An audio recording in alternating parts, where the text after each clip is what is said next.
Dear students, it is the second video about week 8th. In the previous video 1, we viewed the basic concepts pertaining to reader's adaptation and audience analysis, and why the reader adaptation and audience analysis is necessary and how it can contribute in successful communication to our students, people, or whatsoever your audience is. Well, in this discussion we are going to cover some basic aspects of the audience analysis in detail. Clear? Dear students, before you enter into a discussion, a speech, advertisement campaign, writing some instruction manual or whatsoever, first understand your audience, background knowledge, experience, and training. This is very important. That whosoever you are going to convey your message, you must know about their background knowledge. For example, you are going to teach computer to a class, to a group of people at grade 8th. Do you suppose to go and start telling about what is memory and what is iOS technology and robotics and artificial intelligence? And do you mind that they would listen to you and they will understand your concepts clearly? I'm sure not. Because first you have to go and check whether the students at the grade 8th, do they have the background information about basic computer sciences? If, then of what level, what they know and what they need to know. This is very important point. If they do not have the information already at a background, then all your discussion won't be fruitful. You will appear boring and wasting their time. However, you by your side is extending very precious thoughts in a very promising manner in complete sense. But I'm afraid and I'm sure that those concepts are just cry in the wilderness, because no person is going to understand you. Secondly, experience. For example, you are going to train some person about how to design a web application, but is it likely to catch someone and ask him, okay, come, I will teach you how to design a web application? Won't you explore about him, whether he or she has had the experience in it or not? Do they have the prerequisite in or not?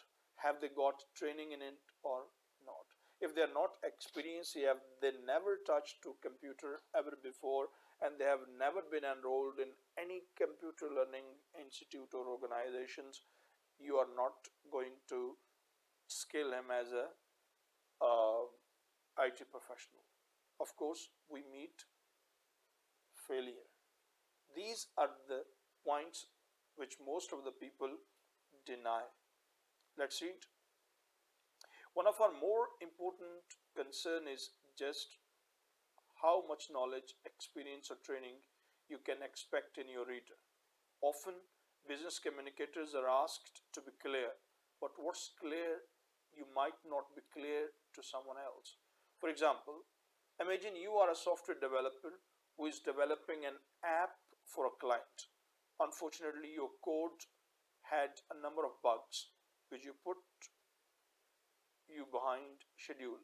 If you give a highly technical explanation of why the bugs occurred, you will likely to confuse your client. If you simply say, we ran into some bugs, our client might not be satisfied with explanation. I mean, if you oversimplify, your client won't be able to understand it. Your job would be to figure out how much technical knowledge your audience has and then find a way to communicate the problem clearly. Fine. This is what background knowledge, experience, and training can make you easier to communicate. Second thing is needs and interests. Very important thing that none in the world is ready to come and listen unless until one they have needs and interest. Let's for example, you people are in masters. Why have you come here and what compels you sit and listen to these recordings and hundreds of other recordings by several teachers? Just two things: you need or you have interest. There is no middle way. Either you need it, either you interested. Similarly, the teachers when design their syllabus, when they design a lecture, they keep your needs and your interest in view. Clear? Although sometimes needs, interest do not meet with your needs, that is another problem, but we have to do it. Clear? So for a successful communicator, one must understand the needs and interest of your audience. Let's read this. To plan your document, you need to know what your audience is going to expect from that document. Imagine how readers will want to use your document and what will they demand from it. For example, imagine you are writing a manual on how to use a new smartphone. What are your readers going to expect to find in it?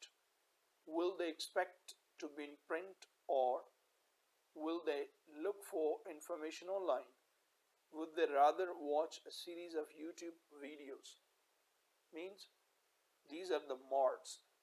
Once you have analyzed your audience, their needs and interests, you must see that what they want to study, how they want to study, which medium is more feasible, which medium is available to you, and how you can get success. And the third point is difference of cultures. Obviously, cultures play a very important role.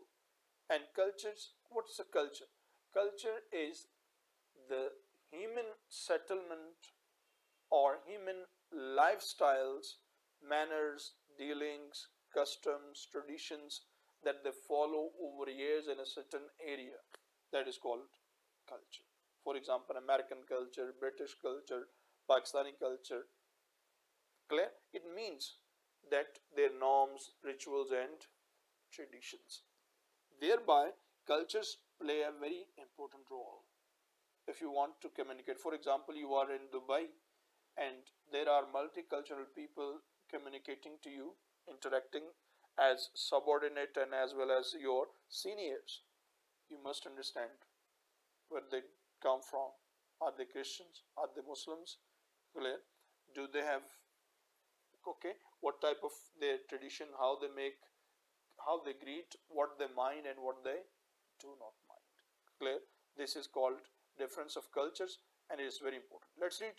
If you write for an international audience, be aware that the format for indicating time and dates, monetary amounts and numerical amounts vary across the globe. Mean, when you are writing for the international people, their language, time, clear, culture, date, writing styles, monetary amounts, clear. They all are important to be understood. All be aware that humor and figurative language are not likely to be understood outside of your own culture. Ideally, your company should employ someone from within the culture to ensure that the message is appropriate, especially for it an important message. means that do not cut jokes and disapproving words which are specially understood by you. Maybe they are harmful and less welcomed to the others. So in this video, dear students, we have covered 3 points: background knowledge, experience, training, needs and interest, and difference of cultures. Hope you have understood. Thank you very much.